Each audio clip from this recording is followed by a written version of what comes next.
السلام علیکم ورحمۃ اللہ وبرکاتہ۔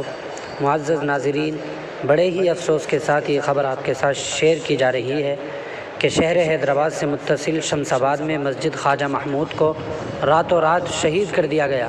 انا للہ و انا الیہ راجعون۔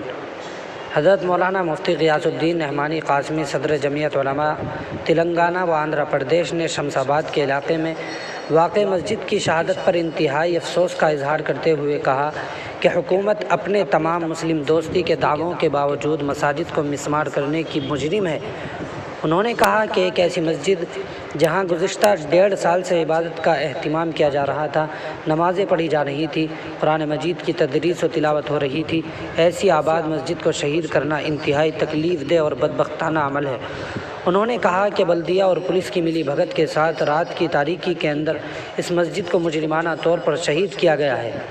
انہوں نے حکومت سے مطالبہ کیا کہ وہ ٹال مٹول کا رویہ چھوڑ کر اسی جگہ پر اللہ کے گھر اور مسجد کی تعمیر کا فی الفور اہتمام کرے۔ معزز سامعین، یہ خبر 2 اگست کی رات کی ہے۔ ناظرین، آپ اس خبر کے متعلق کیا رائے رکھتے ہیں؟ کمنٹ میں بتائیں۔